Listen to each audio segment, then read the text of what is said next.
Okay, hello YouTube, back again with another video. Today's video is going to be about black magic and my recent discoveries. Basically doing work. I've come to the conclusion that malicious work, basically we have this thing, when it comes to malicious work, a thing called karma, an Eastern philosophy.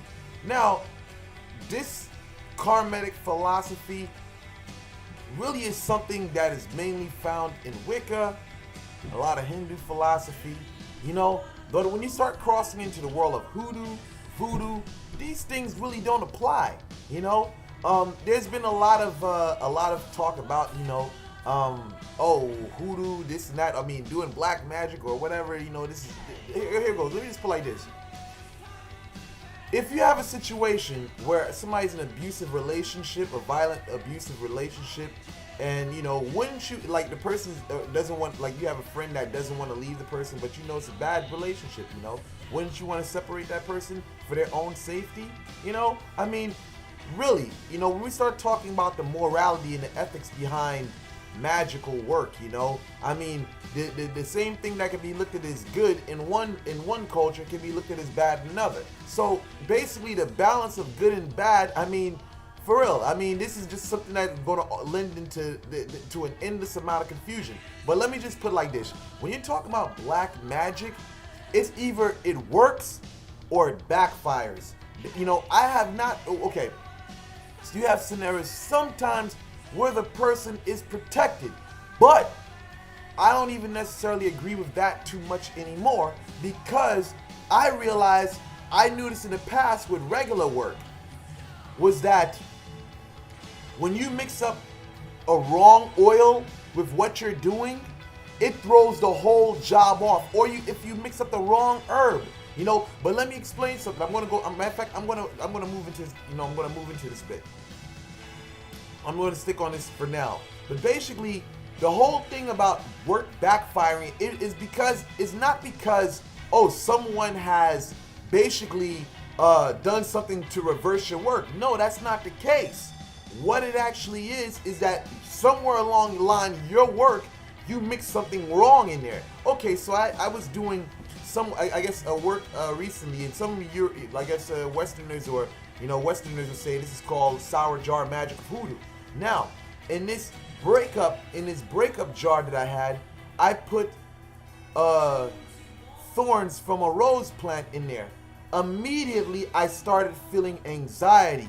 Like, okay, damn, this work is like, oh, it's backfiring, you know? So what I did was I opened up the canister and I started taking those thorns out of the jar whatsoever. So what happened was the energy balanced out and basically went back to where it was supposed to go. So therefore, when you start talking about black magic or magic in general, it's all about correspondence. Every herb, every oil you mix has to correspond. All it takes is one herb or oil that doesn't correspond to all others to throw your whole job off, and the job backfires on you. Now, let me say this. The thing about black magic in general is the fact that you can't be doing magic without being psychic in some way.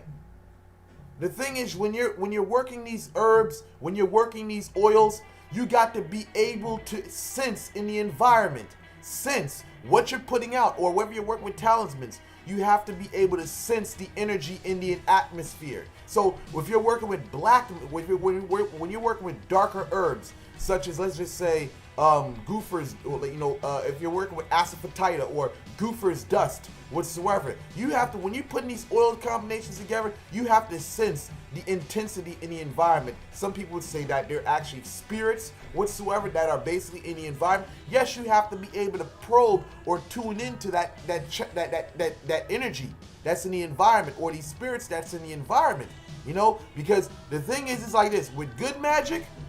If you're mixing oils and herbs together with good magic, if you feel great, like happy, positive, you know, and you mix one oil in there, boom, and all of a sudden you feel bad, that's letting you know that the work, you know, the work is wrong. You know, I mean, you gotta quit, take that shit apart, you know, take that shit apart and start from scratch. You know, process of elimination, you know. But the thing is, it takes a turn.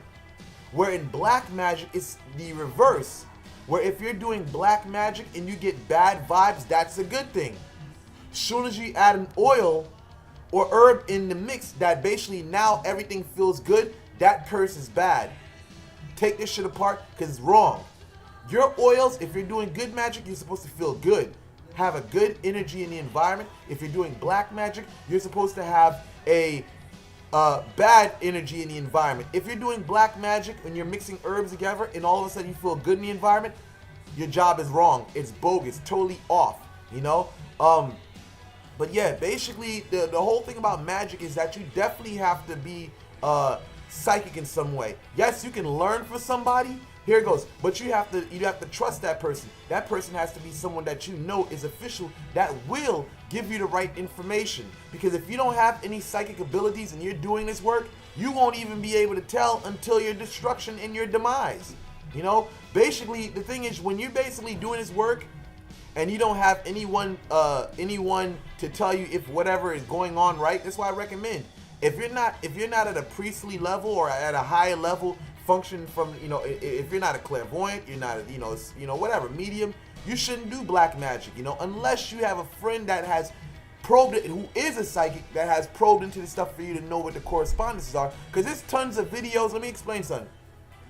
There's tons of videos on YouTube where people are making sour jars and implementing rat shit in there, dead frogs, you know, all this type of shit. But at the end of the day, these things may not be compatible. Some of these people that are composing these glass jars are not at psychic levels, you know. They're just people that are just like the average human being with no psychic abilities whatsoever. They're just mixing shit in together, you know. And they just think, oh, well, this works. You know, I don't know. You know what I'm saying? I don't know whether or not they've seen things in the environment, you know, to let them know that their work is going wrong. Because I read in this, I was watching this one documentary once about Haitian magic. Was that basically it's talking about the black magic, how it actually works when it doesn't reach a source. Basically, it's like picking up a phone call and exploding a time bomb on one end of the phone.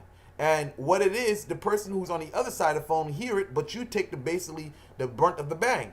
So that's how it basically works, you know. Basically, you definitely have to be a person that's associated with people that are gifted, you know, because hey, if you're not on that level, that's what you have to do, and you have to trust those people and know that they're legit. If not, hey, even with that, you're leaving yourself exposed, you know, exposed to basically, you know, tyranny and hardship. Because what if the person is wrong?